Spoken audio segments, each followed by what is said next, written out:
Yang kami hormati Bapak Ibu Wakil Kepala Sekolah, Dewan Guru, beserta staf tata usaha yang berbahagia. Alhamdulillah, puji dan syukur kehadiran Allah Subhanahu wa Ta'ala yang telah memberikan kita begitu banyak kenikmatan, nikmat iman, Islam, dan juga nikmat kesehatan, sehingga pada hari ini kita bisa berkumpul kembali untuk melaksanakan acara diseminasi pemantapan budaya positif di SMA Negeri 1 Lebong yang kita cintai dalam keadaan sehat walafiat. Salawat dan salam kita sama-sama sampaikan kepada Nabi Muhammad Sallallahu Alaihi Wasallam. Allahumma sholli ala Sayyidina Muhammad wa ala Sayyidina Muhammad sebagai qudwah teladan kita, dan sama-sama kita berdoa kita akan mendapat syafaatnya di yaumil akhir nanti. Amin ya rabbal alamin. Adapun susunan acara diseminasi pemahaman budaya positif di SMA Negeri 1 Lebong, yang pertama pembukaan. Untuk mendapatkan keberkahan dari Allah Subhanahu wa Ta'ala, marilah sama-sama kita buka acara kita ini dengan melafazkan lafaz basmalah. Bismillahirrahmanirrahim. Selanjutnya kata sambutan dari Bapak Kepala Sekolah kepada Bapak Sikmaredo MPD kami persilahkan.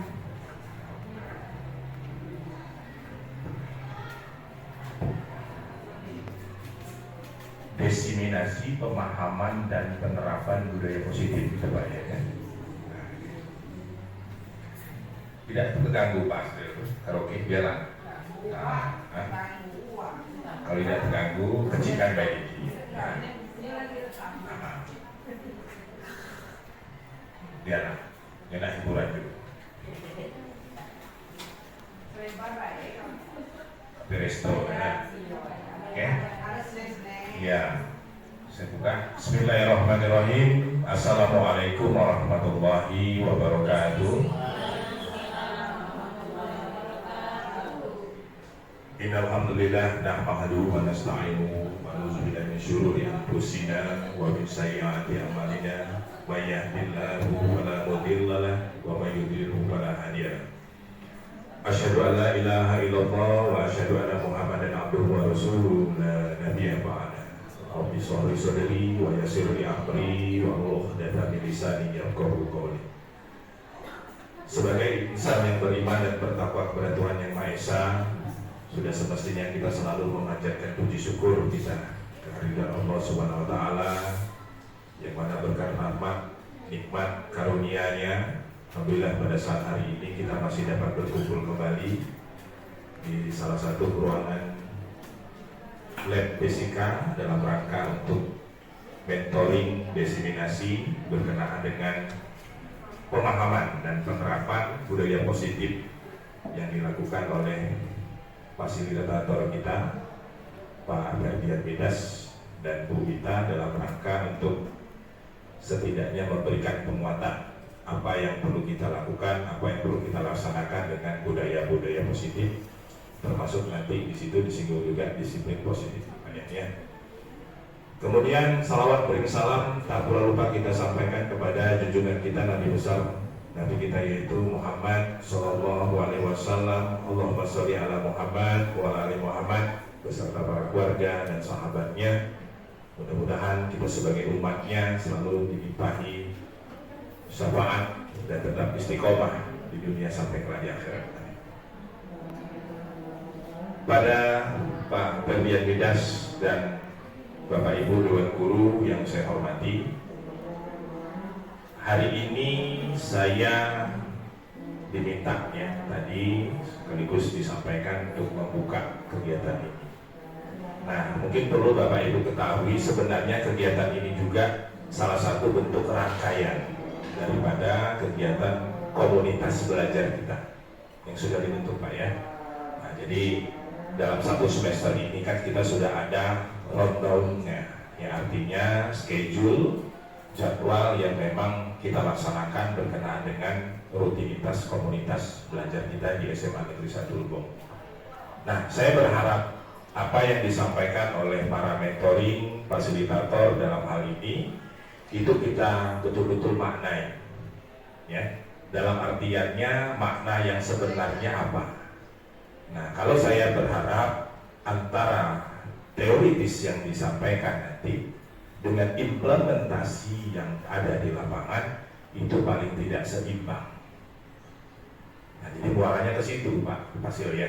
Jadi jangan sampai nanti apa yang disampaikan berkenaan dengan penerapan, pemahaman, budaya-budaya positif dan disiplin positif itu hanya sejalan saja dengan kata-kata ataupun ucapan. Nah, jadi alangkah indahnya ya, tatkala kita selalu ingin belajar, tatkala selalu kita ingin menggali pengetahuan, juga diiringi dengan penerapan tingkah laku kita. Nah, ini yang menjadi kafah kalau dalam agama itu sempurna dan utuh. Nah, nanti Bapak Ibu silakan kita sama-sama mengikuti apa saja yang nanti disampaikan oleh fasilitator. Dalam hal ini Bapak Ferdian Midas. Saya yakin dan percaya ini adalah salah satu bentuk rangkaian ya penguatan kita terhadap budaya positif kita, terutama kita di sekolah. Ya, kalau kata Pak Yayan itu kita dulu lah, Pak. Baru nanti kita keluar. Betul juga sama itu. Nah, jadi kalau kita sudah siap menanamkan karakteristik, menanamkan budaya positif, menanamkan disiplin positif, mudah-mudahan efek eksternal itu akan berpengaruh keluar. Nah, tapi kalau kita belum, nah ini yang menjadi PR besar kita. Jadi siapapun yang berbicara, ya, apapun yang disampaikan, mudah-mudahan kita menjadi makna yang baik, makna yang besar ke depan. Jadi kalau di dalam agama itu ada suatu pepatah mengatakan Pak ya, unzur makola wala tanzur man kola. Ya, dengarlah, lihatlah apa yang disampaikan. Jangan melihat orang yang menyampaikan. Nah, ini penting sebagai bentuk penguatan diri kita. Ya, walaupun kita sama-sama guru ya, sama-sama kita memiliki status ya sebagai tenaga pendidik, tatkala hari ini Pak Ferdian Midas berkesempatan memberikan materinya, yuk kita sama-sama saling menghargai. Itu penting Bapak Ibu, karena status sosial kita di pendidikan, kemudian di masyarakat, kalau kita harus memiliki satu status yang baik, kunci dasarnya adalah saling menghargai satu sama lain. Ya, tatkala nanti misalkan ada pertanyaan, ada hal-hal yang perlu kita kuatkan, ya, nah inilah forum yang perlu kita lakukan. Tidak apa-apa, diskusi kita sama-sama. Tapi yang paling penting daripada itu semua adalah bagaimana sesuai judul tadi, ya, desiminasi. Kalau desiminasi ini kalau konsep dasarnya itu apa Pak? Ya, berdampak, menyebarkan, gitu Pak ya. Setelah disebarkan ini ada dampak. Nah, dampak ini yang mahal. Jadi kalau sudah selesai kita melaksanakan kegiatan, kalau tidak berdampak, nah berarti belum bisa dikatakan desiminasi, Pak ya. Nah, desiminasi ini kan menyebarkan budaya-budaya positif. Nah, sebelum disebarkan, alangkah baiknya hari ini kita memberikan pemahaman dulu, betul. Jadi judulnya ini ya, antara pemahaman dengan penyebaran penerapan budaya positif tadi. Nah, jadi nanti kita sama-sama diskusi, kita sama-sama dengarkan apa-apa saja yang harus kita lakukan di dalam ya memberikan pemahaman terlebih menerapkan. Nah, jadi kalau saya konsep saya kata-kata penerapan ini Pak yang paling penting bagi saya. Ya, setelah kita paham kalau tidak diterapkan tidak ada gunanya juga. Tapi kalau kita penerapan tapi tidak paham juga bisa mulai. Nah, jadi antara dua istilahnya kalimat, dua kata-kata ini memang satu kesatuan. Terpenting lagi adalah bagaimana kita bisa menjadi karakteristik yang betul-betul menerapkan prinsip-prinsip daripada budaya positif terkhusus untuk keluarga besar kita di SMA ini. Nah, jadi inilah harapan saya Bapak Ibu ya. Artinya kita sangat bersyukur ya ada kegiatan yang memang nuansanya positif, terlebih komunitas belajar kita sudah terbentuk. Manfaatkanlah itu.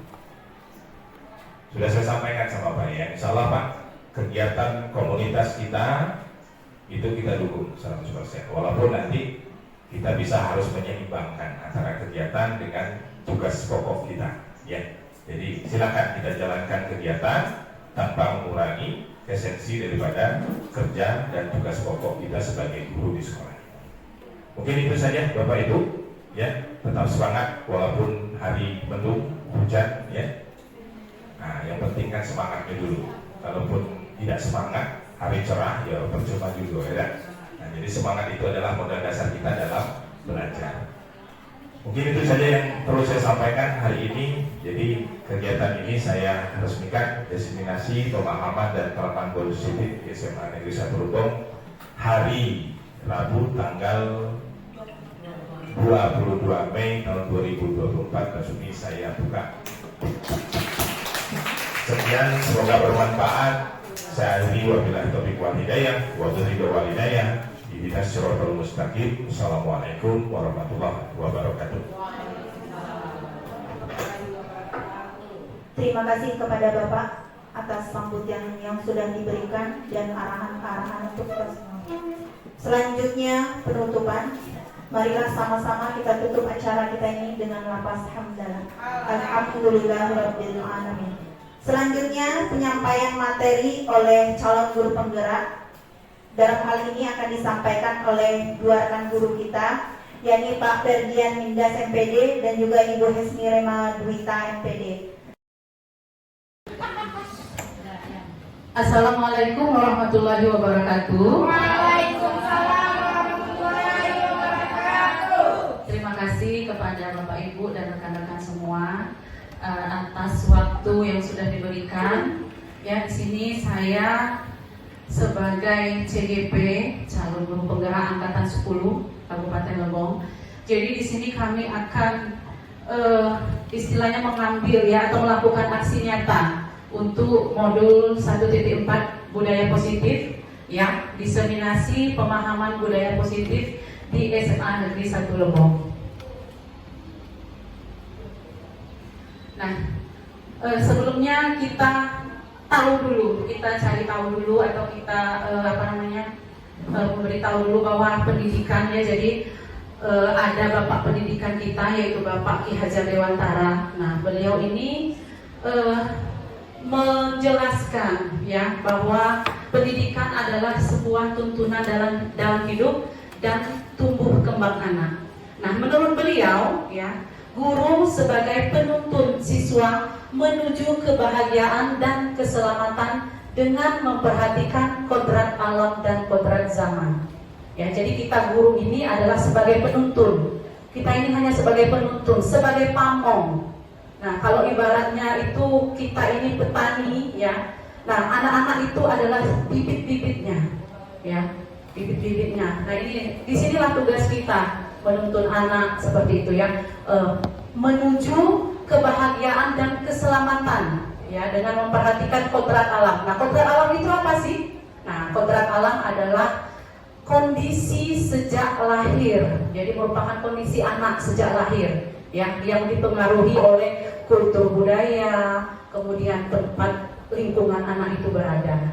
Nah, kemudian kodrat zaman. Kodrat zaman itu apa? Nah, kodrat zaman adalah perubahan yang selalu terjadi, ya, dari waktu ke waktu dalam diri anak itu.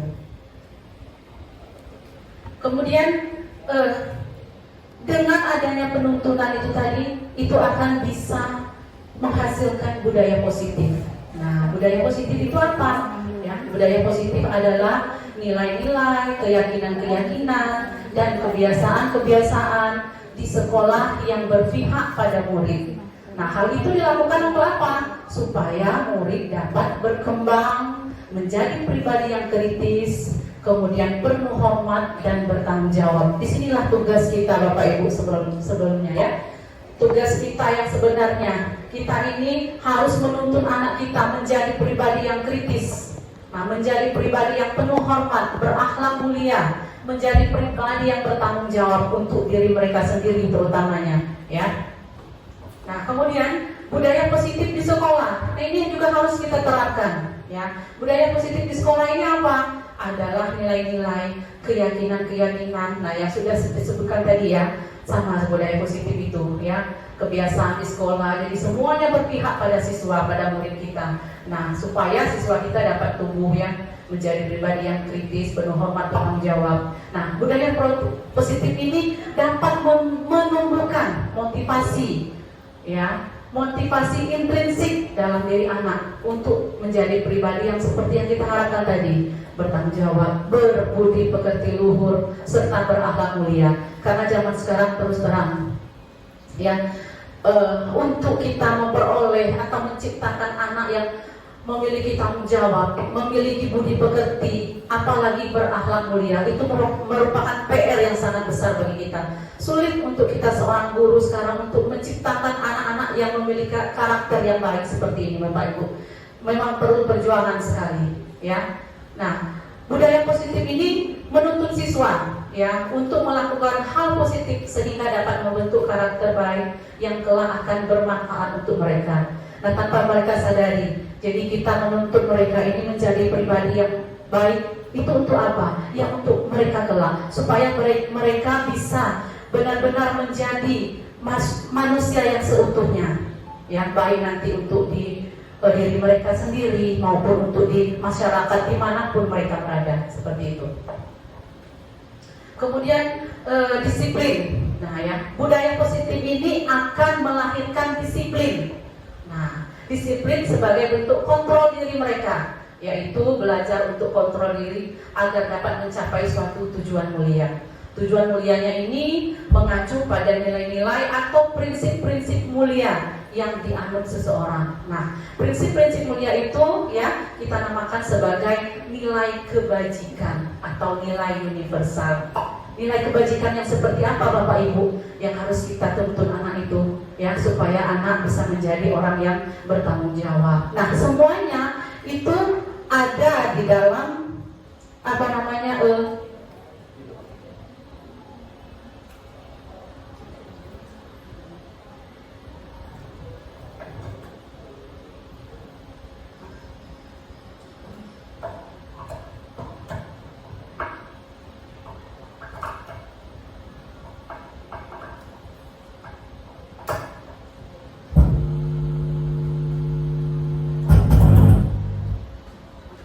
Oke, Bapak Ibu, ya.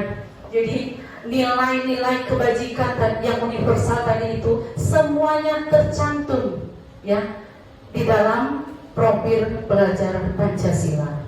Nah, ini yang sudah mulai digerakkan oleh pemerintah, khususnya kementerian, bahwa setiap sekolah sekarang harus bisa memunculkan dimensi-dimensi yang ada di dalam profil pelajar Pancasila.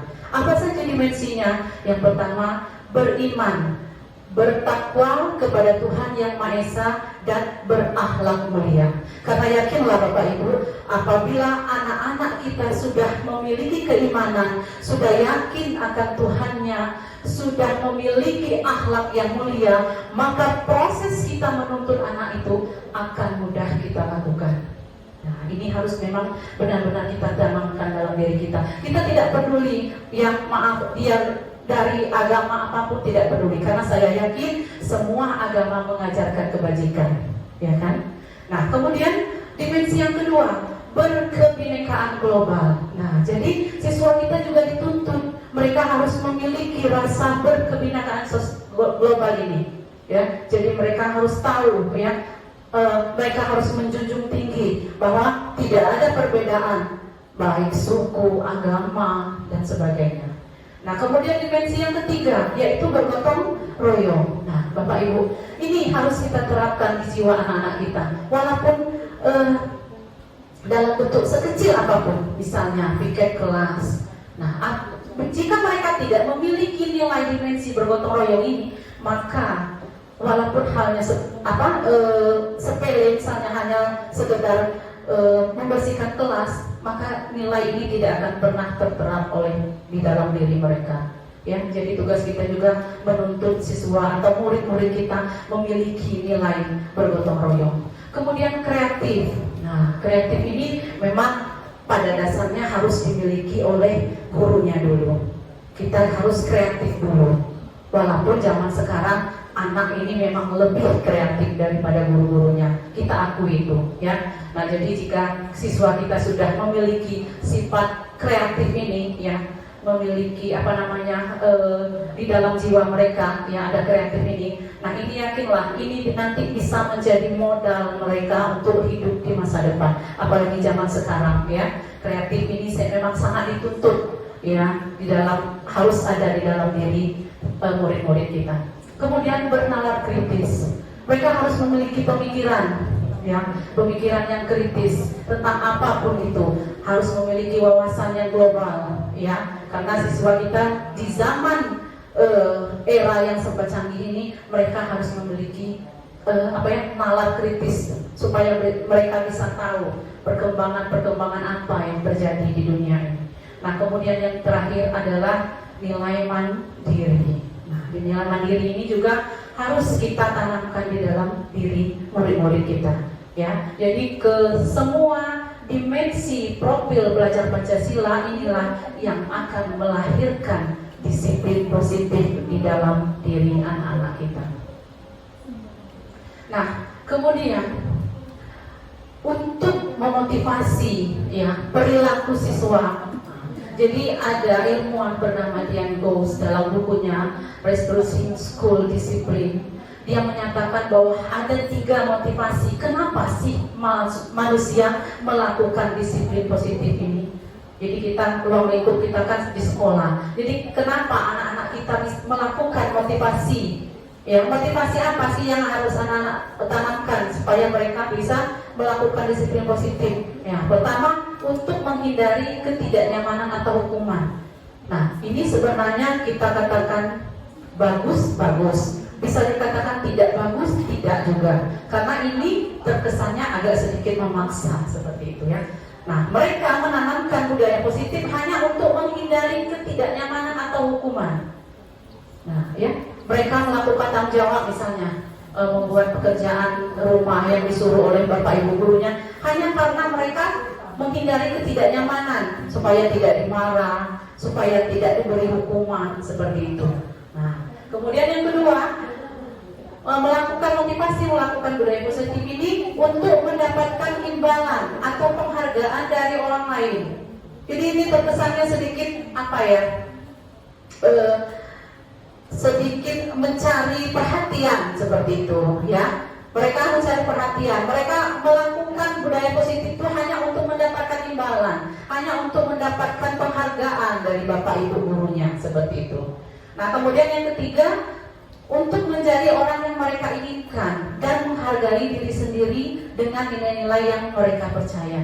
Nah, untuk motivasi yang ketiga ini, nah inilah motivasi yang kalau bisa kita terapkan di dalam diri murid-murid kita. Jadi mereka melakukan budaya positif ini ya untuk menjadi orang yang mereka inginkan, yang baik tentunya.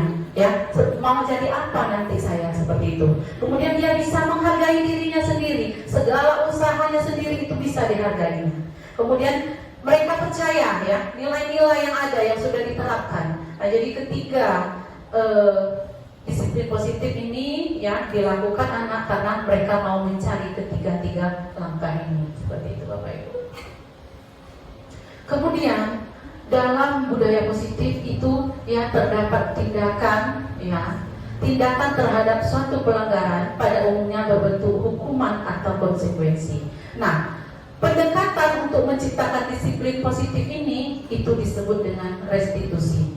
Ya, saya kemarin sudah melakukan juga Bapak Ibu segitiga restitusi. Memang skema dialog yang saya ambil itu kenyataan. Ya, jadi ada kasus 1 bahwa anak itu sering terlambat, dan kasus 2 seorang anak ini mengerjakan pekerjaan rumahnya, tetapi kawannya mencontek seperti itu. Nah, mungkin Bapak Ibu juga tahu bahwa di sekolah kita banyak anak yang seperti itu. Jadi setiap hari ada anak yang terlambat, ada anak yang buat PR itu hanya sekedar mencontek ya. Walaupun perannya itu tidak dijalankan oleh orang yang sesungguhnya, cuma dialognya itu memang benar-benar atau kejadiannya atau kasusnya memang benar-benar real terjadi di sekolah kita. Nah, jadi restitusi itu apa sih?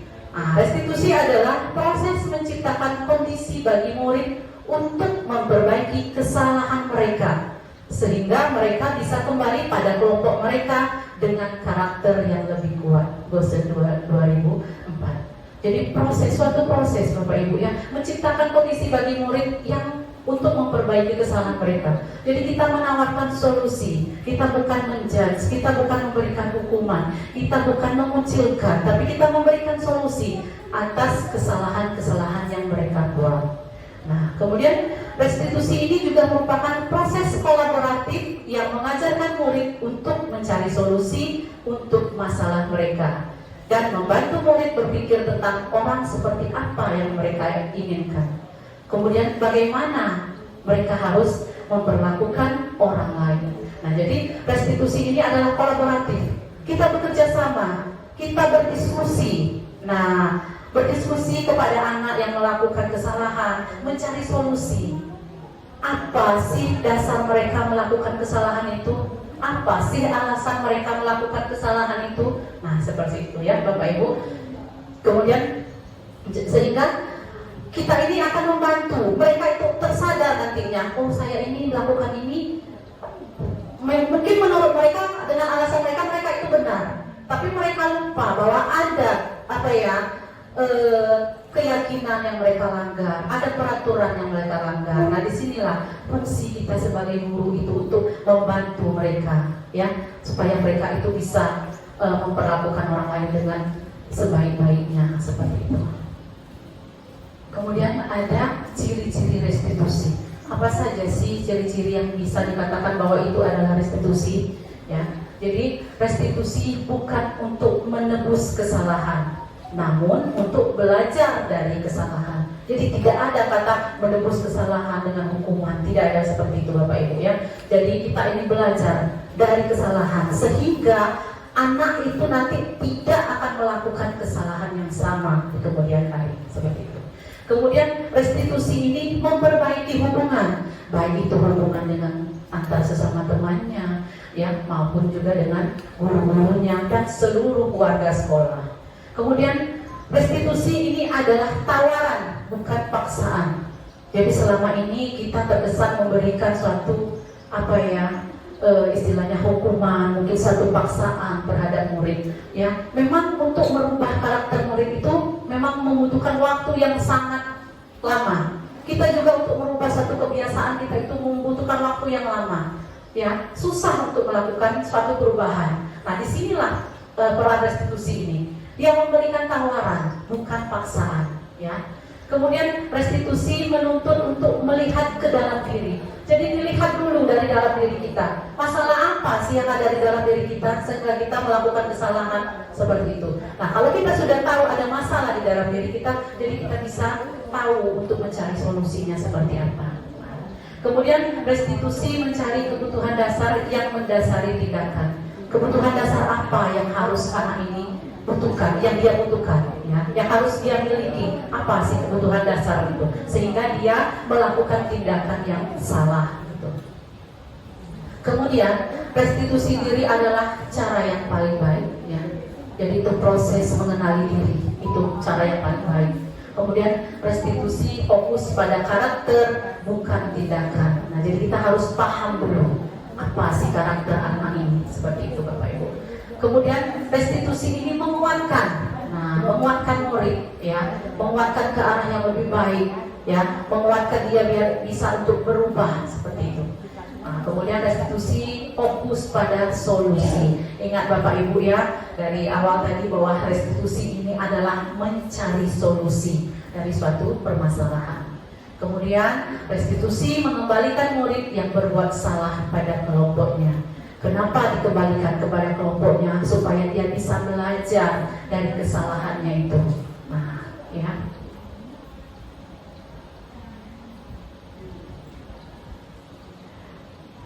Oke. Kita masuk ke keyakinan kelas Bapak Ibu. Bapak Ibu sudah melakukan keyakinan kelas? Sudah. Alhamdulillah kalau sudah ya Bapak Ibu. Jadi keyakinan kelas ini kita dapatkan dari kesepakatan. Ya, kita dapatkan dari kesepakatan antar seluruh warga kelas. Nah, keyakinan adalah nilai-nilai kebajikan universal yang disepakati secara tersirat dan tersurat. Artinya tertulis dan terucapkan seperti itu ya Bapak Ibu. Lepas dari latar belakang suku, negara, bahasa maupun agama. Jadi tidak ada diskriminasi di sini. Mau dia orang Batak, mau dia orang Padang, mau dia orang Jawa, mau dia dari suku apa, mau agamanya apapun, tidak ya. Jadi kesepakatan keyakinan kelas ini itu tidak memandang latar belakang siswa kita seperti apa. Kemudian keyakinan kelas ini memotivasi dari dalam atau memotivasi secara intrinsik. Ya, seseorang akan lebih tergerak dan bersemangat untuk menjalankan keyakinannya. Karena apa dia tergerak? Karena dia telah membuat keyakinan yang timbul dari diri mereka sendiri. Seperti itu. Kemudian ada ciri-ciri keyakinan kelas. Nah, suatu keyakinan bisa dikatakan keyakinan kelas ya. Jadi dari awal sudah kita pahami bahwa keyakinan kelas ini adalah kesepakatan yang lahir dari seluruh warga kelas. Nah, memiliki ciri-ciri keyakinan kelas itu bersifat abstrak ya, daripada peraturan. Kemudian yang lebih rinci dan konkret. Jadi terperinci ya, keyakinan kelas itu harus terperinci. Kemudian keyakinan kelas berupa pernyataan-pernyataan universal. Nah, pernyataan universal ini seperti apa misalnya Bapak Ibu, kebajikan universal ya. Jadi mereka harus tahu dulu ya pernyataan universal itu seperti apa. Misalnya tadi kita membuat kesepakatan anak-anak tidak boleh membuang sampah sembarangan seperti itu. Harus saling menghormati seperti itu Bapak Ibu ya. Kemudian pernyataan kelas senantiasa dibuat dalam bentuk positif. Jadi tidak ada kata-kata negatif, dilarang, tidak boleh seperti itu. Jadi harus menggunakan kata-kata yang positif. Ya, misalnya itu tadi, ya mengumpulkan tugas tepat waktu, saling menghargai teman, seperti itu. Ya, Bapak Ibu. Kemudian keyakinan kelas hendaknya tidak terlalu banyak sehingga mudah diingat dan dipahami oleh semua warga kelas ya. Jadi kita tidak perlu membuat keyakinan itu sebanyak banyak misalnya ya, udah sampai 10-20 keyakinan kelas, tidak usah. Karena nanti ini susah anak untuk mengingat. Cukup peraturan atau keyakinan kelas ini misalnya 1 sampai 5 lah paling banyak, nggak apa-apa ya. Jadi tapi kita harus membuat poin-poinnya. Nah seperti itu. Jadi poin-poinnya itu apa saja sih yang bisa selalu anak ingat. Nah itu. Kemudian keyakinan kelas ini sebaiknya sesuatu yang dapat diterapkan di lingkungan tersebut. Jadi anak harus menerapkan keyakinan kelas ini ya dari kelasnya dulu. Nah keyakinan kelas yang sudah dibuat itu harus mereka yakini dan dijalani. Nah, apabila keyakinan kelas sudah bisa dijalani di kelas, maka nanti akan berimbas ke lingkungan sekolahnya, seperti itu. Kemudian semua warga kelas hendaknya ikut berkontribusi dalam penguatan keyakinan kelas lewat kegiatan curah pendapat. Nah, ya.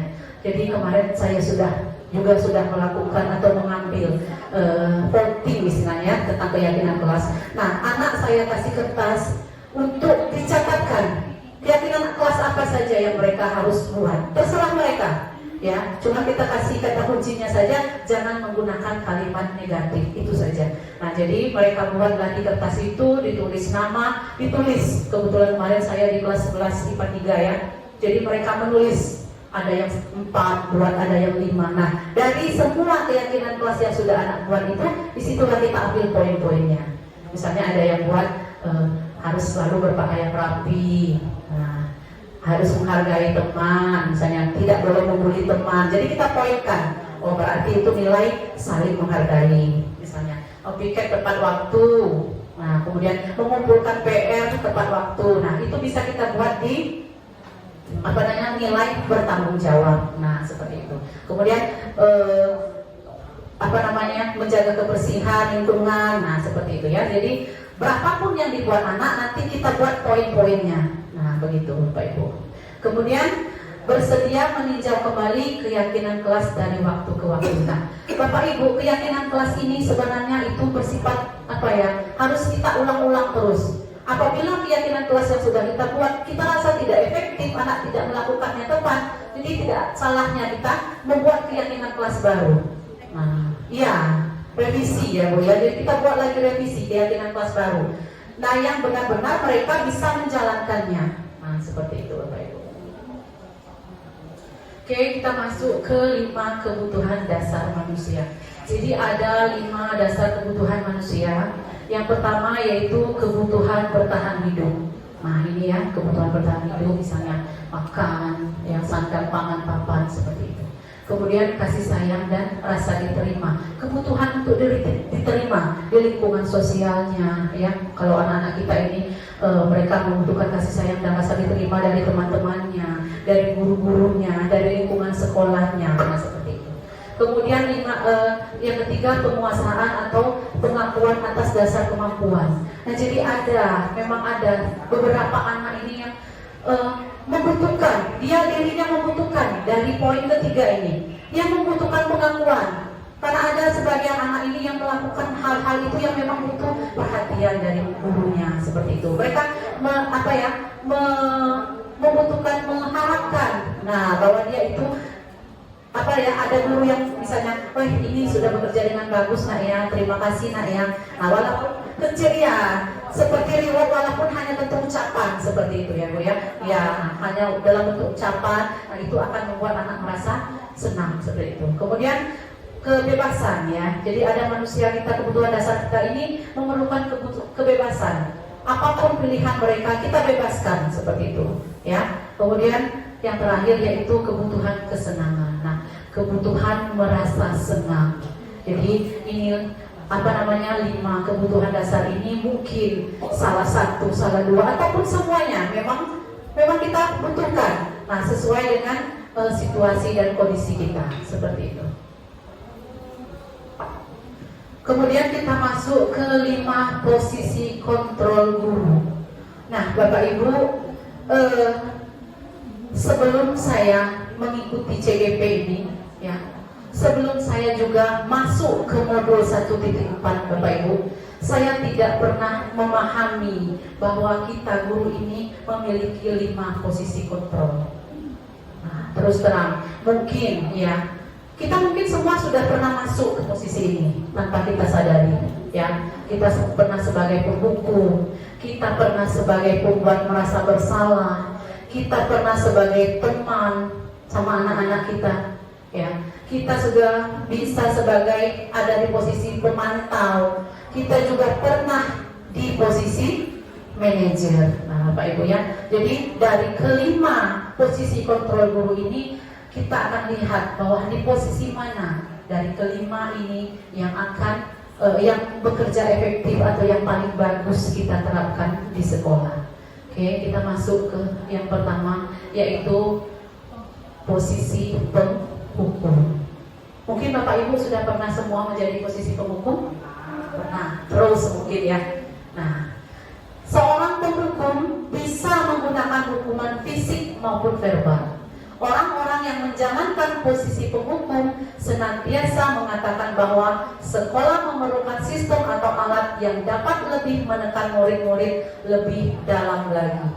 Guru yang menerapkan posisi penghukum ini akan berkata, jadi ini kata-kata yang sering kita katakan apabila kita berada di posisi penghukum. Patuhi aturan saya atau awas. Nah, termasuk saya Bapak Ibu, saya juga sering berada di posisi penghukum ini. Awas tahu ya. Nah, kalau kau buat lagi kesalahan, awas tahu ya. Nah, ternyata kita berada di posisi penghukum Bapak Ibu. Ya. Kemudian pasti selalu yang terakhir selesai. Nah, kita kan sering ya. Nah, kerjakan itu ya. Nanti kita kumpulkan, kita koreksi sama-sama. Begitu kawan-kawannya sudah mengumpulkan semua tugas, ada kadang beberapa murid yang masih saja ulangan misalnya. Mengumpulkan ulangan itu masih nunggu. Kadang masih menulis di depan meja gurunya. Nah, kita pasti berkata seperti ini. Selalu yang kau nih, pasti kau yang terakhir. Nah, seperti itu. Ya, ternyata itu kita juga masih masuk ke kontrol guru sebagai penghukum Bapak Ibu. Nah, guru seperti ini ya senantiasa percaya hanya ada satu cara agar pembelajaran bisa berhasil, yaitu cara dia menghukum. Kita berbicara dengan nada tinggi, namanya kita menghukum, ya kan? Gak mungkin kita menghukum, nah kami terus seperti ini.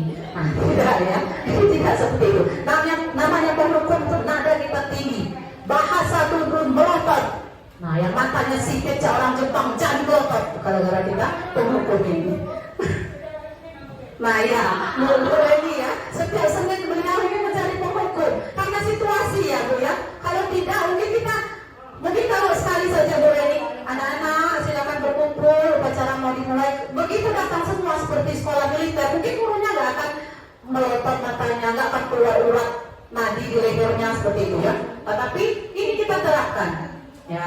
Kemudian bagaimana sih perasaan murid jika kita berada di posisi ini?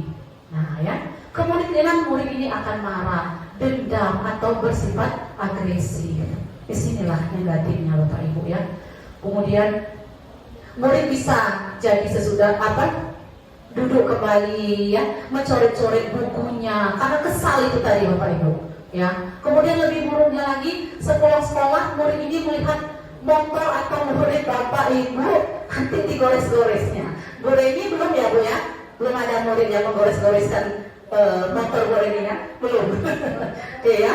Nah, mungkin ya, karena ini tadi, karena mereka merasa dimarah terus ya, merasa diintimidasi terus oleh gurunya. Nah, inilah negatifnya ya. Kemudian yang kedua, posisi kontrol kita membuat merasa bersalah ya. Nah, pada posisi ini biasanya guru akan bersuara lebih lembut, mungkin seperti Bu Reni, mungkin ya, suaranya lembut ya, lembut ya, lembut ini. Nah, tapi di sini positifnya apa? Anak akan merasa bahwa mereka itu benar-benar bersalah seperti itu. Ya, pembuat rasa bersalah akan menggunakan keheningan yang membuat orang lain merasa tidak nyaman, bersalah atau rendah diri. Nah, jadi kata-kata kita, kalau bahasa kita itu menusuk. Nah, seperti itu Bapak Ibu. Lembut, lemah tapi menusuk. Nah, ya, Ibu sangat kecewa sekali dengan kamu. Nah, seperti itu misalnya. Fikri, Ibu sangat kecewa kali dengan kamu. Mungkin seperti itu ya. Kemudian berapa kali Bapak harus memberitahu kamu nak, seperti itu ya. Nah, di posisi ini murid akan memiliki penilaian diri yang buruk tentang diri mereka. Murid merasa tidak berharga dan telah mengecewakan orang-orang yang disayanginya. Nah, ya, jadi murid ini merasa dia memiliki kesalahan seperti itu, Bapak Ibu. Nah, bagaimana perasaan muridnya bila ditegur dengan cara seperti ini? Nah, murid akan merasa bersalah telah mengecewakan ibu atau bapak gurunya. Murid akan merasa menjadi orang yang gagal dan tidak sanggup membahagiakan orang lain. Nah, ya, kadang-kala sikap seperti ini lebih berbahaya dari sikap penghukum karena emosi akan tertanam rapat di dalam murid dalam menahan perasaan. Ya, jadi mereka memendam. Wah, salahnya aku tadi ke orang kelas aku. Nah, seperti itu Bapak Ibu. Jadi dipendamnya sendiri. Ini akan bersifat negatif nanti untuk murid seperti itu. Ya. Kemudian yang ketiga, nah, posisi kontrol guru sebagai teman. Nah, pada posisi ini, ya, guru pada posisi ini tidak akan menyakiti murid, namun akan tetap berupaya mengontrol murid melalui persuasi. Posisi teman pada guru bisa negatif, bisa juga positif. Nah, pada posisi ini, yang positif di sini berupa hubungan baik yang terjalin antara guru dan murid. Guru di posisi teman menggunakan hubungan baik dan humor untuk mempengaruhi seseorang.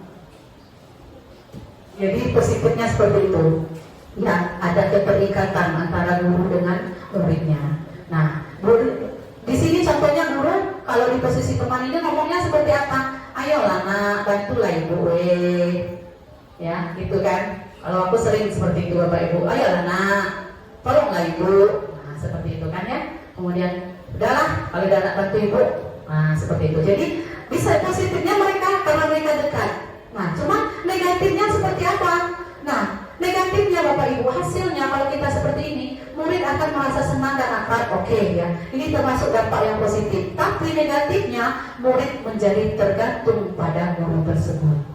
Kalau saya sering mengalami, datang anak, Bu, tolong kece ke ibu itu, Bu, kami belum selesai, Bu, udah sampai tadi malam, Bu, capek nian, Bu. Nah, seperti itu. Negatifnya seperti itu. Nah, anak ini bergantung dia kepada kita Bapak Ibu, ya. Nah, kemudian kalau dia ada masalah, dia selalu mengandalkan kita. Ya, karena itu tadi, karena mereka sudah merasa dekat. Tapi negatifnya seperti itu, yang membuat anak itu bergantung kepada guru, yang mereka merasakan bahwa guru itu adalah temannya, seperti itu. Kemudian posisi yang keempat yaitu pemantau. Nah, memantau berarti mengawasi. Ya, pada saat kita mengawasi, kita bertanggung jawab atas perilaku orang-orang yang kita awasi. Posisi pemantau berdasarkan pada peraturan-peraturan dan konsekuensi. Jadi ngomongnya itu berdasarkan peraturan seperti itu. Ya, dengan menggunakan sanksi atau konsekuensi. Nah, kita dapat memisahkan hubungan pribadi kita dengan murid. Jadi tidak ada istilahnya, oh ponakan saya, oh anak kakak saya, anak teman saya, tidak ada. Yang apabila kita di posisi pemantau ini. Kemudian sebagai seorang guru yang menjalankan posisi pemantau, ya, pertanyaan seperti apa yang suka keluar dari guru itu. Misalnya, peraturannya apa? Kamu terlambat. Peraturan kita apa? Kamu tidak mengerjakan tugas. Peraturan kita apa? Jadi anak itu harus mengingat selalu konsekuensi-konsekuensi yang sudah dibuat. Nah, ya, apa yang kamu lakukan? Ya, konsekuensinya apa? Kalau kamu tidak buat PR? Nah, seperti itu Bapak Ibu. Nah, perasaan murid apabila kita diperlakukan seperti ini, mereka dilakukan seperti ini, apabila kita berada di posisi pemantau, yaitu murid memahami konsekuensi yang harus dijalankan karena telah melanggar salah satu peraturan sekolah. Guru tidak menunjukkan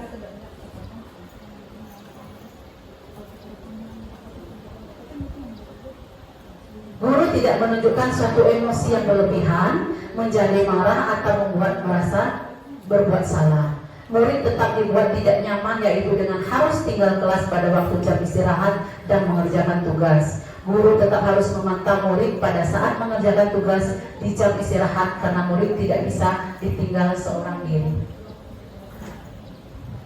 Nah, ya, jadi pada posisi ini Bapak Ibu, kita membuat anak itu harus bertanggung jawab. Dia tadi telah masuk jam kita, dia harus bertanggung jawab, harus menyelesaikan tugas yang belum terselesaikan akibat dia terlambat tadi. Nah, seperti itu. Kemudian yang terakhir yaitu kontrol di posisi manajer. Ya. Posisi terakhir manajer adalah posisi di mana guru berbuat sesuatu bersama dengan murid, mempersilahkan murid mempertanggungjawabkan perilakunya, mendukung murid agar dapat menemukan solusi atas permasalahannya sendiri. Ya, seorang manajer telah memiliki keterampilan di posisi teman ataupun pemantau, dan dengan demikian bisa jadi di waktu-waktu tertentu kembali pada kedua posisi tersebut ini bila diperlukan. Nah, Bapak Ibu, sebelum kami melakukan aksi nyata, kami diberikan pembelajaran, diminta untuk menyaksikan video-video pembelajaran. Nah, dalam pembelajaran video itu ya, dijelaskan bahwa posisi manajer ini adalah posisi yang paling bagus untuk kita sebagai guru. Jadi kontrol guru itu, posisi manajer ini adalah posisi yang paling bagus. Karena kenapa? Karena di posisi inilah kita meminta anak untuk bertanggung jawab atas kesalahannya. Anak diminta untuk mencari, ya, kita sama-sama dengan anak itu mencari solusi atas kesalahan. Jadi kita mendengarkan dulu, anak itu berbuat salah karena apa?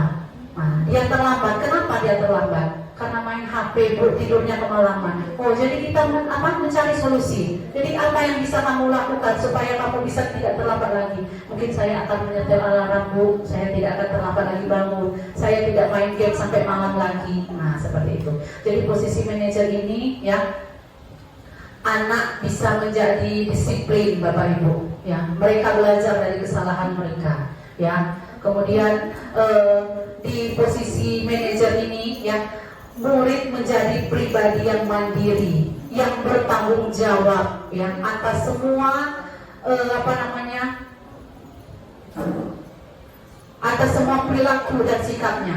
Nah, dan pada akhirnya dengan posisi manajer ini, murid akan menciptakan lingkungan yang positif, yang nyaman dan aman. Itu ya.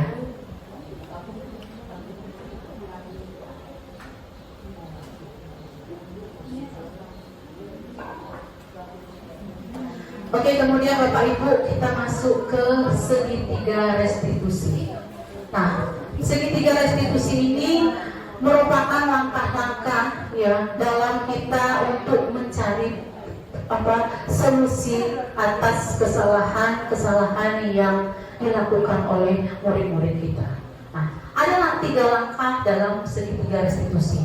Yang pertama yaitu menstabilkan identitas, kemudian validasi tindakan yang salah, dan menanyakan keyakinan. Kita masuk ke langkah yang pertama. Oke, menstabilkan identitas. Bagian dasar dari segitiga ini bertujuan untuk mengubah identitas anak dari orang yang gagal karena melakukan kesalahan menjadi orang yang sukses. Anak yang melanggar peraturan karena sedang mencari perhatian adalah anak yang sedang mengalami kegagalan.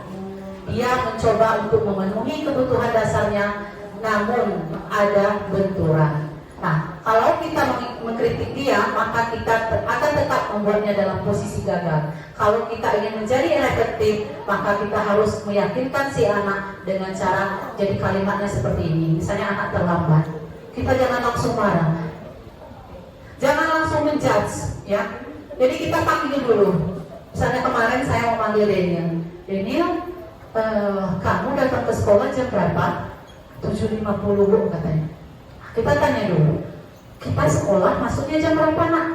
7.30 Bu. Nah, kalau 7.30, Daniel datangnya 7.50, berarti terlambat atau tidak? Terlambat Bu. Nah, kalau terlambat, apa alasan Daniel terlambat?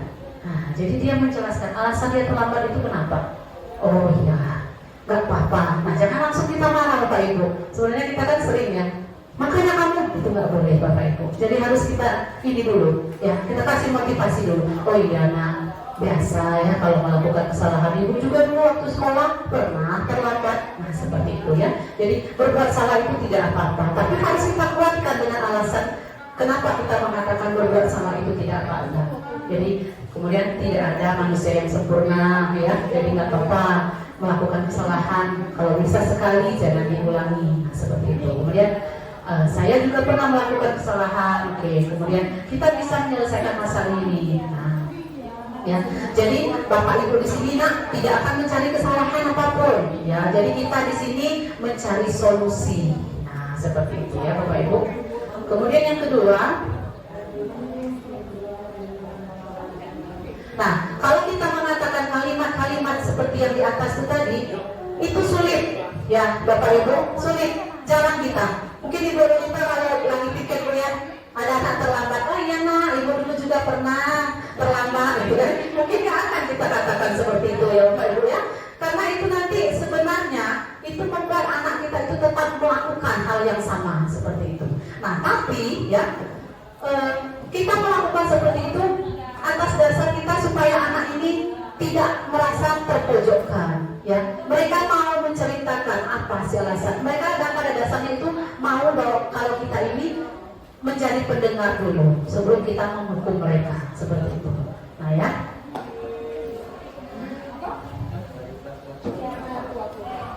Nah, kemudian yang kedua, validasi tindakan yang salah.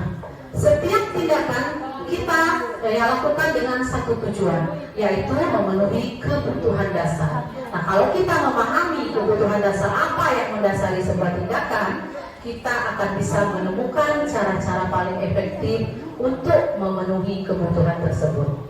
Ya, menurut teori kontrol, semua tindakan manusia, baik atau buruk, pasti memiliki maksud atau tujuan tertentu. Jadi anak berbuat salah itu kita harus tahu dulu, kenapa sih dia berbuat salah, apa tujuannya berbuat salah itu tadi.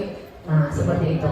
Ya, bisa jadi mereka mempertahankan apa yang merupakan haknya seperti itu. Nah, kemudian seorang guru yang memahami teori kontrol pasti akan mengubah pandangannya dari teori stimulus respon ke cara berpikir proaktif yang mengenali tujuan dari setiap tindakan. Ya, kita mungkin tidak suka sikap seorang anak yang terus merengek, tapi bila sikap itu mendapatkan perhatian kita, maka itu adalah memenuhi kebutuhan anak tersebut. Nah, itu Bapak Ibu ya.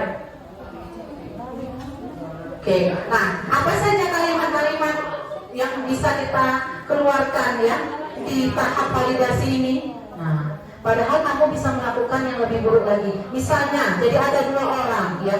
Antara kalau saya kemarin itu Diva dan Rani, saya berangkat Diva dan Rani. Jadi Diva ini sudah membuat pekerjaan rumahnya, sudah membuat PR-nya. Nah, tahu-tahu pagi-pagi itu dicontek oleh Rani.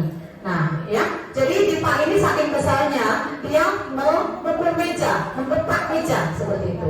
Nah, terus saya mengatakan, oh iya, saya ibu ini ya, kalau di posisi kamu mungkin ibu juga seperti itu. Tapi ibu hargai kamu tidak melakukan hal yang lebih dari itu. Misalnya kamu sampai memukul Rani. Nah, kata-kata seperti itu Bapak Ibu yang harus kita ucapkan seperti itu. Ya. Kemudian biasanya guru menyuruh anak untuk menghentikan sikap yang tidak baik. Nah, ya. Tapi di teori kontrol menyatakan bahwa resep itu kurang manjur, Bapak Ibu. Kenapa? Karena mungkin tindakan guru dengan memvalidasi sikap yang tidak baik seperti bertentangan dengan aturan yang ada, namun sebetulnya tujuannya untuk menunjukkan bahwa guru memahami alasan kenapa siswa melakukan itu, seperti itu.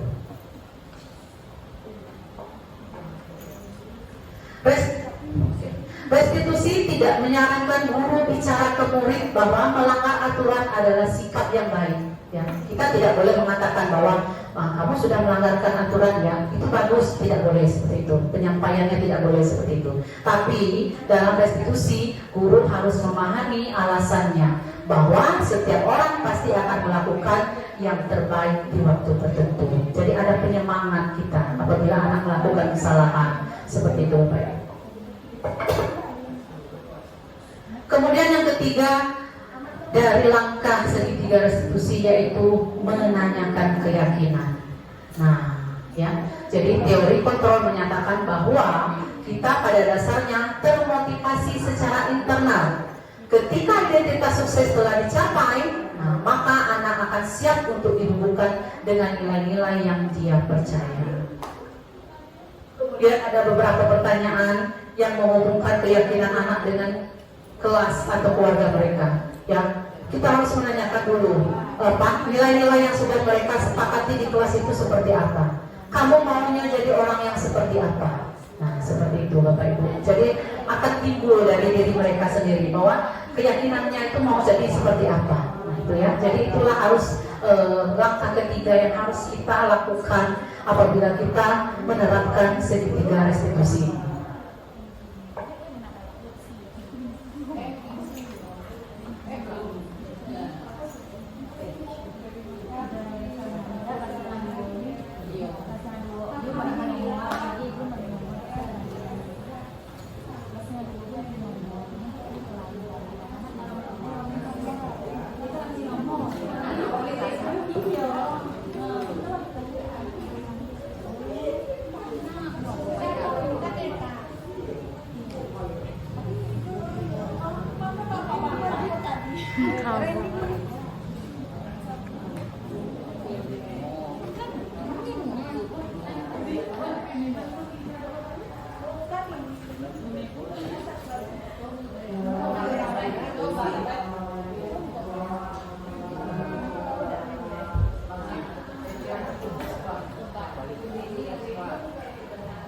Ya Bapak Ibu, saya mengambil perannya Daniel ini kemarin ya. Saya mengambil peran Daniel. Jadi di kasus ini Daniel ini merupakan anak yang sering terlambat sekolah. Nah, jadi ceritanya Daniel ini suka datang jam 7.50. Nah, sementara kita masuk sekolahnya jam 7.30. Jadi saya di sini ya menanyakan kepada Daniel, menanyakan dulu bahwa dia itu tahu apa tidak peraturan sekolah. Ternyata dia tahu bahwa kita masuk itu 7.30. Nah, kemudian dia datang 7.50. Kemudian saya tanyakan, kenapa? Apa alasan Daniel itu masuknya terlambat? Nah, akhirnya dia mengatakan bahwa alasannya itu sering tidur kelamaan, jadi bangunnya kesiangan karena tidurnya lama. Kenapa lama? Karena sering main game. Ya, sering main game di HP sampai malam. Jadi lupa kadang taruh alarmnya. Nah, ya, dari situ saya menanyakan bahwa Daniel tahu bahwa keyakinan kelas itu apa? Ya tahu Bu. Jadi keyakinan kelas apa yang sudah Daniel langgar di sini? kedisiplinan Bu katanya. Ya, berarti dari ini tahu ya bahwa keyakinan kelas yang sudah mereka sepakati tentang kedisiplinan itu sudah dia langgar seperti itu. Nah ya, kemudian kita mencari solusi. Saya menjelaskan ke Daniel ya, solusi apa yang mau dia lakukan, bahwa dia siap untuk menjadi orang yang bertanggung jawab seperti itu.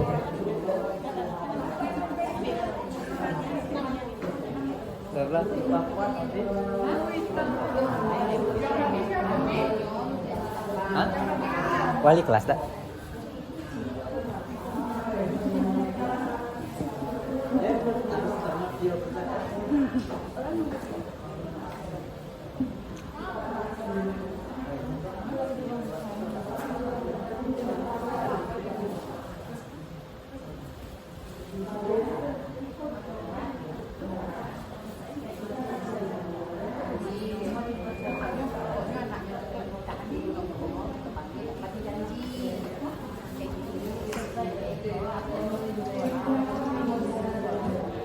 Ya, Bapak Ibu, untuk langkah terakhir di sini nanti akan saya tampilkan ya video tentang penerapan 5 kontrol guru itu tadi. Nah, dari video ini nanti Bapak Ibu, kalau saya sudah menonton dan kita pahami, nah maka nanti kita akan tahu Bapak Ibu posisi-posisi seperti apa yang terbaik yang bisa kita lakukan di sekolah kita ini.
Ya, Bapak Ibu, mari sama-sama kita saksikan ya penjelasan 5 posisi kontrol.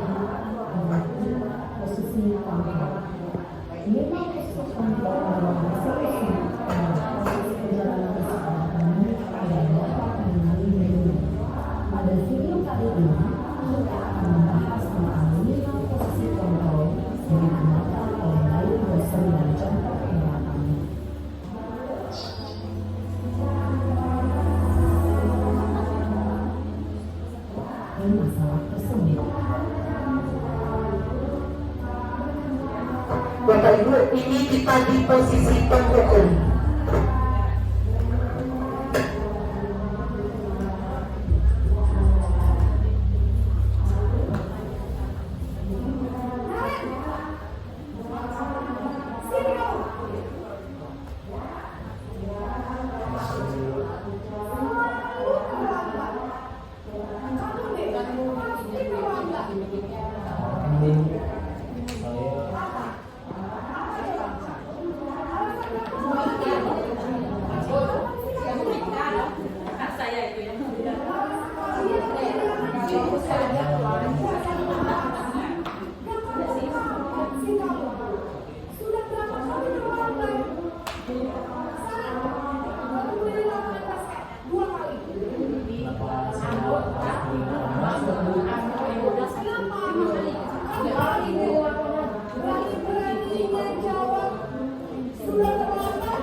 Dan ini posisi kedua, posisi perempuan merasa bersalah.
Posisi membuat rasa bersalah berbicara dengan nada tenang.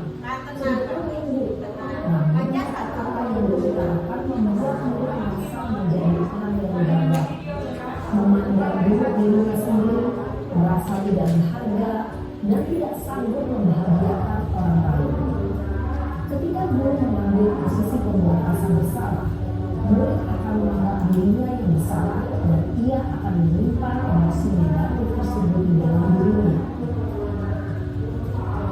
Kemudian yang ketiga, posisi teman.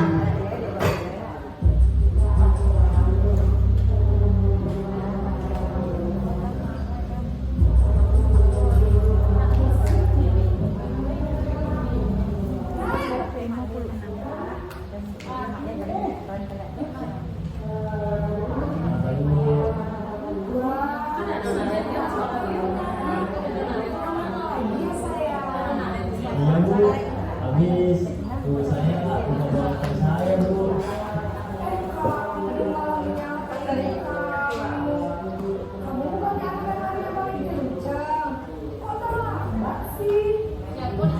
Iya Bu, saya memang lambat bangun tadi.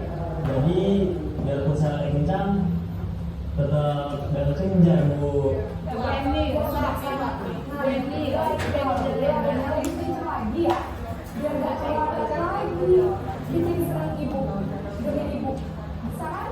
Bisa lah Bu. Ya sudah sana ke sekolah, ibu beresin urusan absen kamu. Kamu ini ada saja.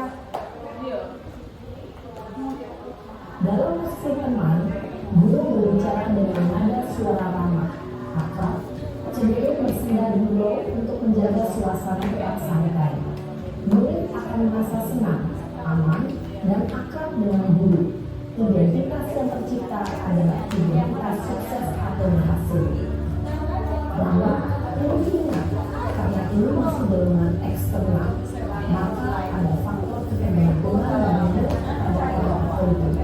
Di sini, guru absennya, sehingga di lain waktu, murid bisa berperilaku baik, namun hanya kepada orang-orang tertentu saja. Nah, yang keempat, posisi pemantau atau monitor.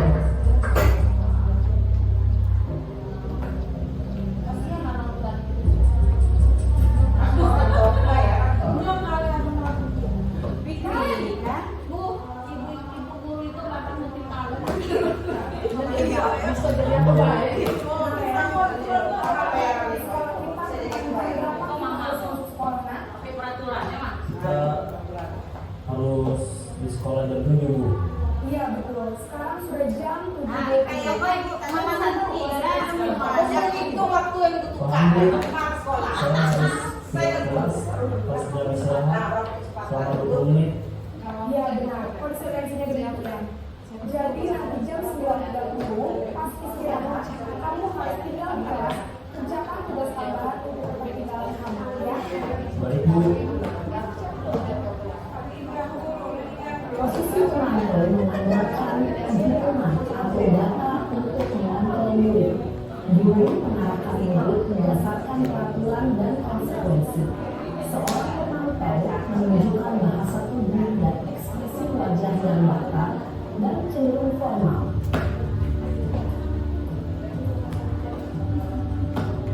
Yang terakhir posisi manajer.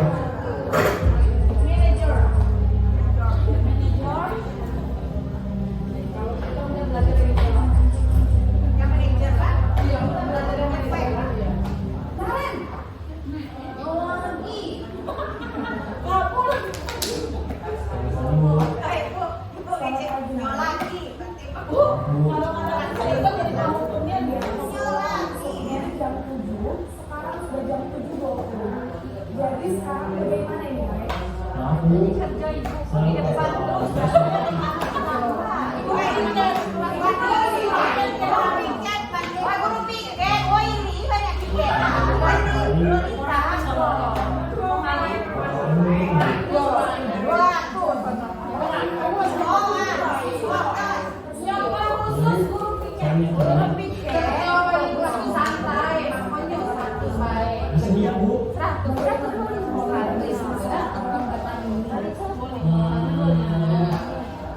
Saya akan coba untuk tidak lupa menyanyikan alam saya.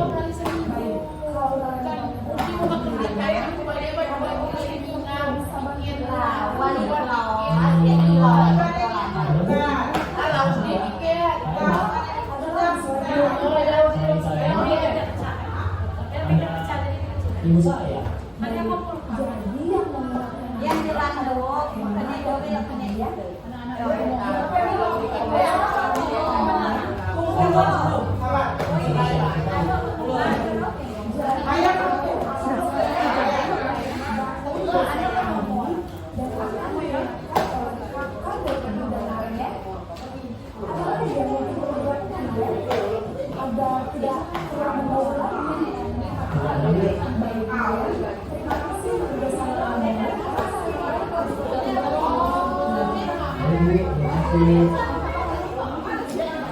Posisi manajer adalah posisi kontrol dan disarankan untuk melindungi murid memiliki sikap disiplin yang positif, yaitu murid yang mandiri, bertanggung jawab, dan memecahkan masalah. Tujuan dari posisi ini adalah agar murid dapat berefleksi atas tindakannya. Guru akan mengetahui memberikan peran anaknya, sehingga bertanggung dapat belajar dari kesalahannya dan mencari sebuah solusi untuk menyelesaikannya. Ibu dan bapak guru hebat, setelah mengamati adegan kelima posisi kontrol tadi, kira-kira posisi mana yang paling ideal? Posisi Bapak Ibu, di mana yang dapat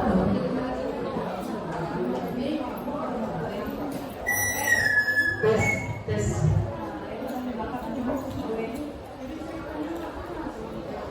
Ya, Bapak Ibu, demikian tadi sudah kita saksikan video tentang 5 posisi kontrol pada guru. Nah, kita sama-sama berharap dari kelima posisi ini tadi kita bisa berada di posisi yang paling efektif ya untuk membentuk karakter murid, yaitu di posisi manajer. Nah, demikianlah Bapak Ibu diseminasi pemahaman budaya positif yang saya jabarkan barusan. Semoga semuanya bisa kita ambil manfaatnya dan bisa kita terapkan di sekolah kita ini, supaya kita bisa menjadi guru yang benar-benar bisa menuntun anak kita menjadi pribadi yang baik, yang bertanggung jawab dan berakhlak mulia. Terima kasih atas perhatiannya Bapak Ibu. Saya akhiri. Wassalamualaikum warahmatullahi wabarakatuh. Terima kasih kepada Ibu Hesmi Rita Dede atas ilmu ya, wawasan, materi yang sudah diberikan kepada kami sesama rekan guru. Semoga dan mudah-mudahan ilmu yang Ibu sampaikan tadi menjadi bahan penambahan bagi kami. Kita menanti berseri, kita belajar Pancasila, kita bernafas dalam sila-silanya. Assalamualaikum warahmatullahi wabarakatuh. Oke,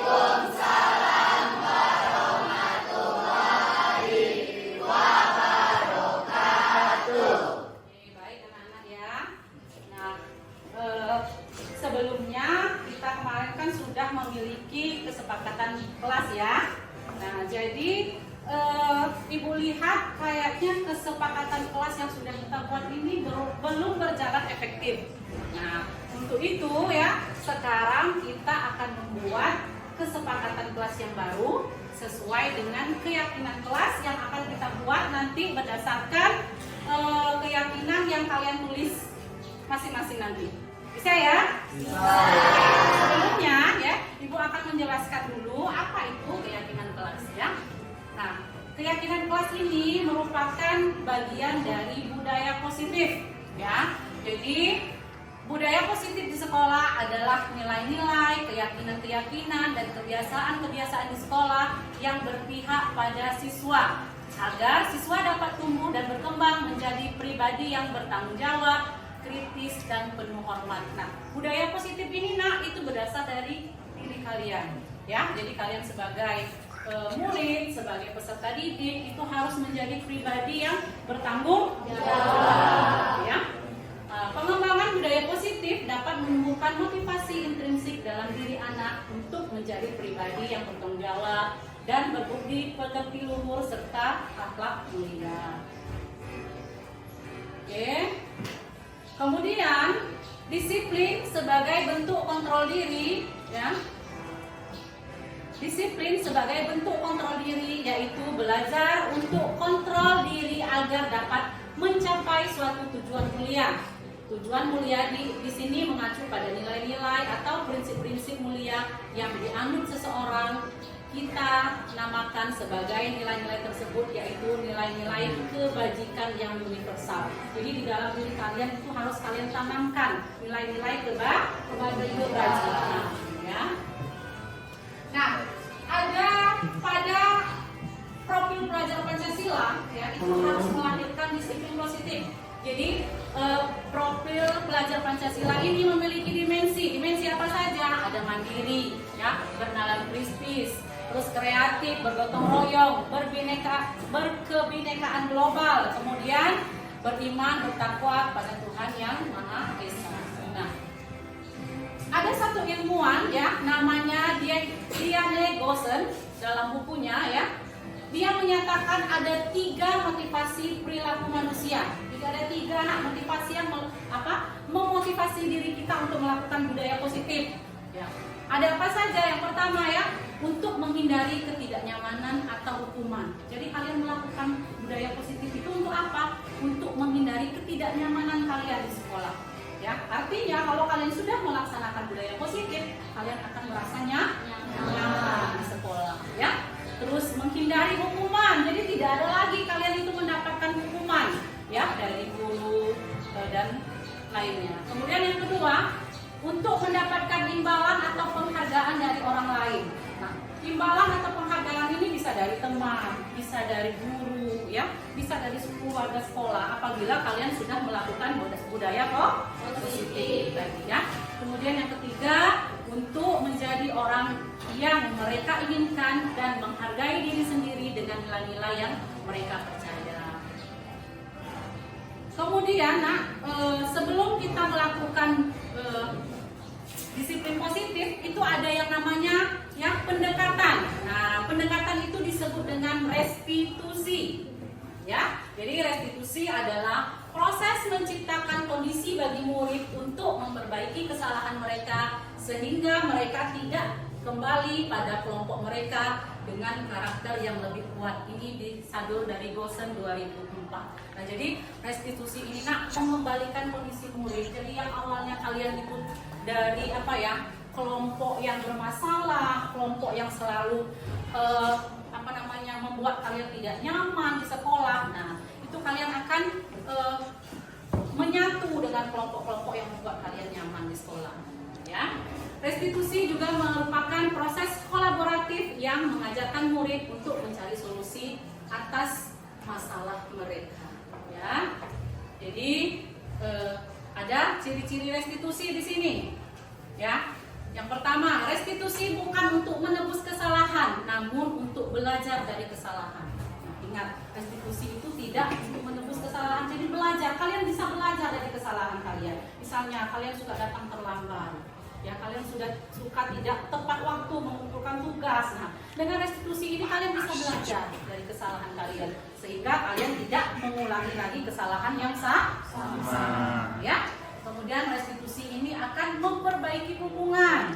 Nah, ya, hubungan dengan teman sejawat kalian, dengan guru, gitu ya. Kemudian restitusi ini adalah tawaran, bukan paksaan. Jadi ingat, tidak ada paksaan. Kalian ditawarkan untuk berubah menjadi yang lebih baik, ya. Kemudian restitusi menuntut untuk melihat ke dalam diri. Restitusi mencari kebutuhan dasar yang mendasari tindakan. Restitusi adalah cara yang paling baik. Restitusi berfokus pada karakter tindakan, ya.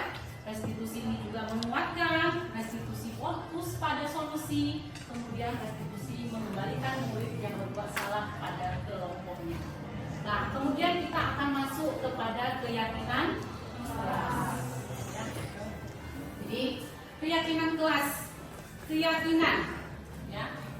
Keyakinan adalah suatu nilai-nilai kebijakan universal yang disepakati secara tersirat dan tersurat. Artinya kesepakatan itu sudah kalian buat dan kalian setujui, ya.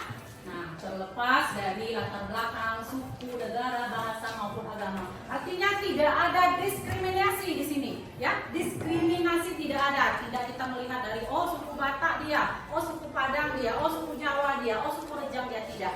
Semuanya sama, ya. Jadi tidak ada perbedaan agama, latar belakang, suku dan sebagainya. Kemudian keyakinan kelas ini memotivasi seseorang dari dalam atau memotivasi secara intrinsik seseorang akan lebih tergerak dan bersemangat untuk menjalankan keyakinan. Nah, keyakinan yang sudah kalian buat, ya, keyakinan kelas itu nanti itu adalah motivasi kalian yang akan kalian lakukan, ya, dengan kesadaran dan tanggung jawab. Oke? Nah, sebelumnya Ibu sudah katakan tadi bahwa kita telah memiliki kesepakatan kelas, tapi dia tidak berjalan efektif. Nah, sekarang Ibu minta kalian untuk menuliskan, mana tadi ya?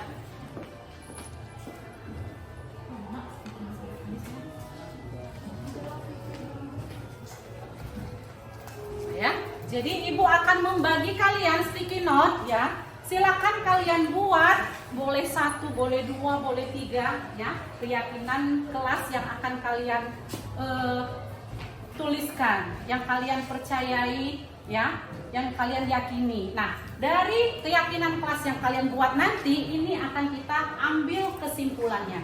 Jadi nanti kita dapatkan beberapa poin keyakinan kelas yang akan kita sepakati bersama. Bisa ya? Bisa.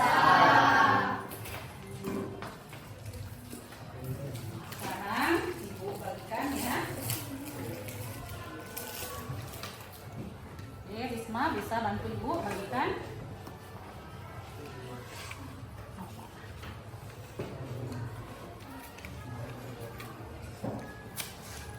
Oke, Nak, ditulis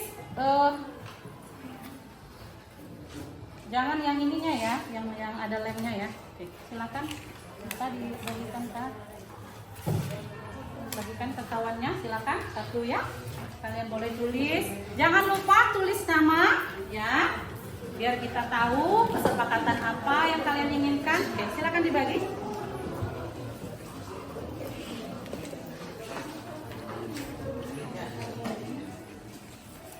Oke, yang di lemnya ini ya, yang bisa ditempel yang tulisannya.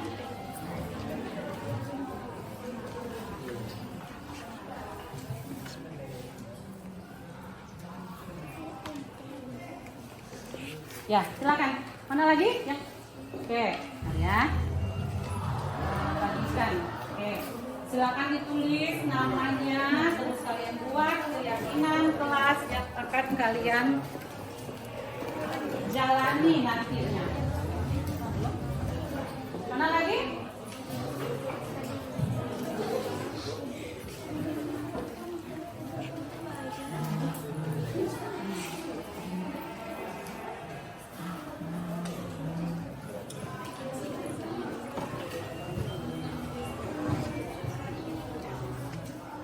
Oke, silakan ditulis.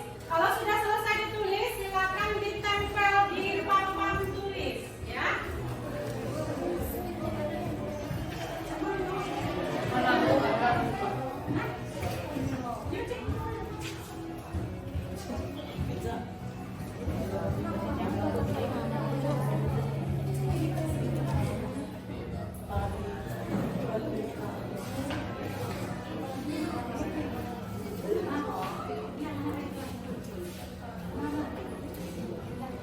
Ya, silakan ya.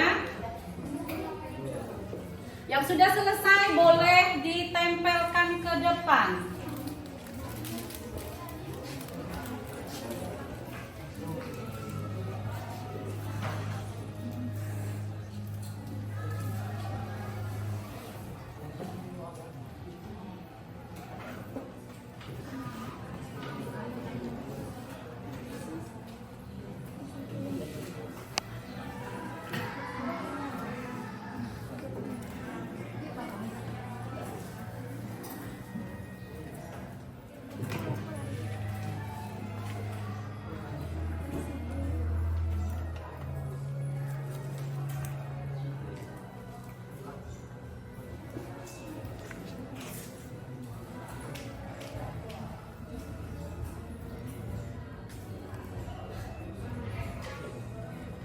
Ingat nak, membuat keyakinan kelas tidak boleh dengan kata negatif. Misalnya, dilarang membuang sampah. Jangan seperti itu, karena kata dilarang itu kata negatif, ya. Jadi kalian boleh buanglah sampah pada tempatnya. Atau misalnya menjaga kebersihan. Nah, seperti itu boleh, ya. Ya, yang sudah silakan. Silakan maju tempel.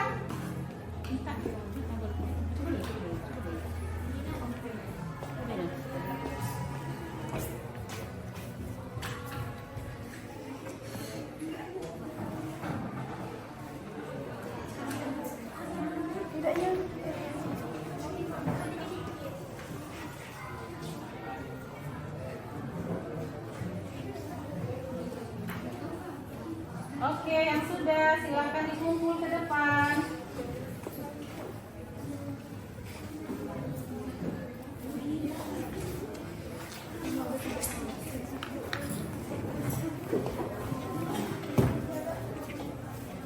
Ya, silakan ya ditempel.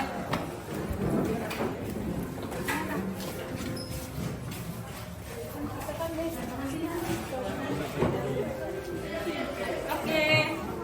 Silakan ditempel.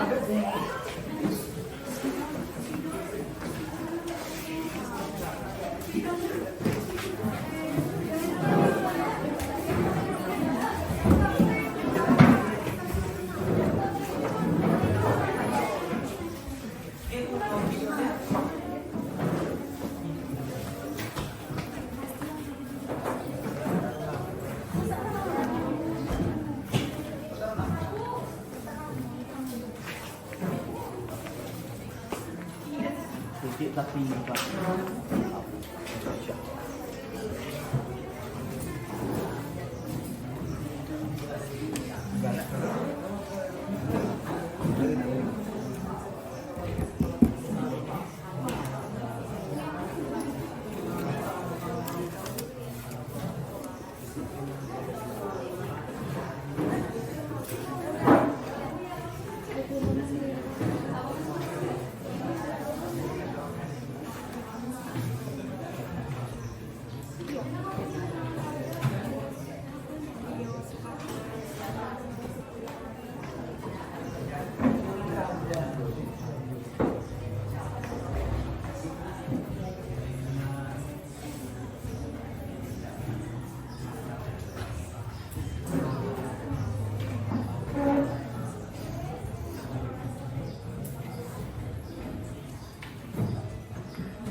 Ini kau jawab.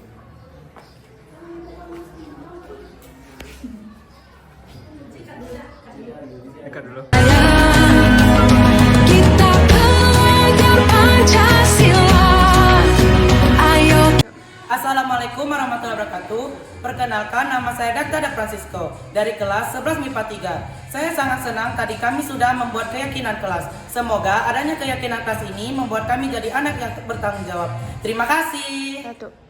Assalamualaikum warahmatullahi wabarakatuh. Perkenalkan, nama saya Tasya Ade Karolin dari kelas 11 MIPA 3. Saya sangat senang membuat keyakinan kelas bersama Ibu Hesmi Remaduwita. Saya harap dengan adanya keyakinan kelas ini bisa memotivasi kami menjadi murid yang lebih baik lagi. Terima kasih.